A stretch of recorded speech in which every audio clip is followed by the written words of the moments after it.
In Myanmar, it's been 17 days since the military seized power. The crackdown is escalating, so are protests against the coup. More criminal charges have been filed against Aung San Suu Kyi, but the army's generals say that they are still committed to holding an election. In the next 4 minutes, we'll get you a roundup of the latest developments and bring you some of the messages that the people of Myanmar continue to send to WION. I'll begin with the protests. The numbers are swelling by the day. Massive anti-coup demonstrations are taking place in Yangon, in Naypyidaw, in Mandalay and in Myitkyina, the 4 major cities in Myanmar. The protesters include people from all walks of life. In Naypyidaw, civil servants, teachers, bankers and nurses have been marching on the streets in support of the civil disobedience movement. In the city of Mawla Mine, demonstrators tried disrupting train services. They occupied a railway line and chanted slogans against the army. In Yangon, taxi drivers and public transport employees parked their vehicles in the middle of the streets. This is to block the deployment of armored vehicles. Most of them say they've quit their jobs in defiance.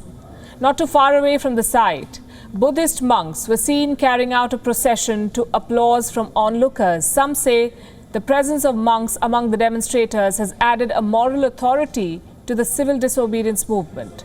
A vast majority of people in Myanmar are Buddhists and still deeply traditional. The monks are making quite a statement there.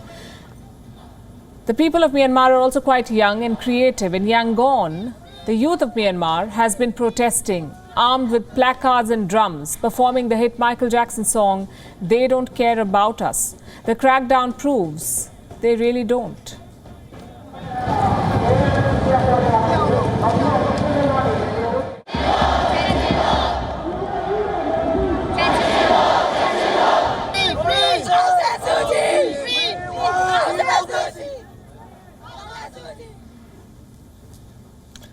Now look at these images. They are from Myanmar, a small town in Myanmar where the police clashed with unarmed protesters and then fired rubber bullets and tear gas to disperse them.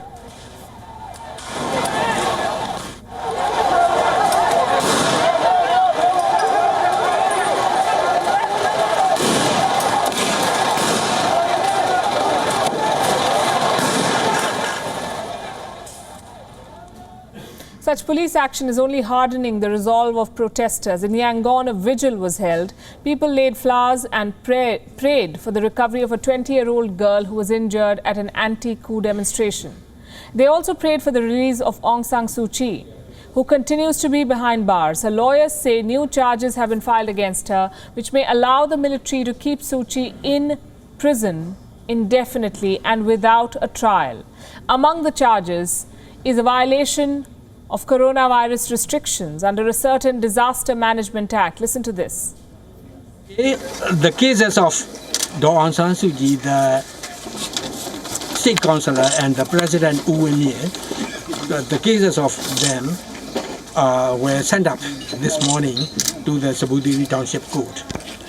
Aung San Suu Kyi was charged not only with one case, as we have already known, 2 cases.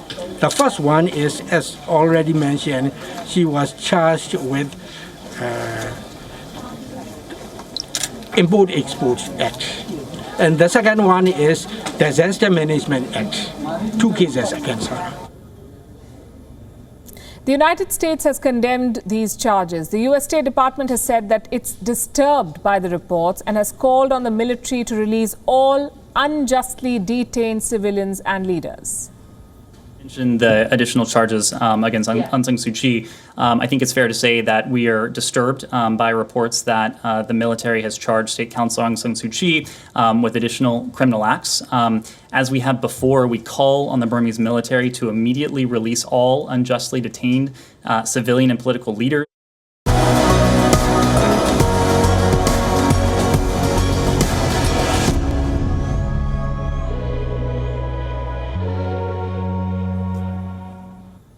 This was the latest as far as the developments are concerned. Like I said, we've also been receiving responses and messages from the people of Myanmar, and we've been sharing them with you on this show.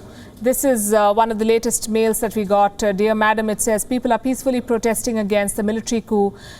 as usual all over the country, but the military is not only using force but also shooting with air guns and slingshots. They're also hitting women with batons. This is madness, and they are like robbers. Please let the world see how Myanmar's military and police are evil. Well, we've been reporting, and we've been asking people to write to us and send and share their stories with us, first-hand accounts. If you live in Myanmar, tell us what's going on there so that we can share it with the world.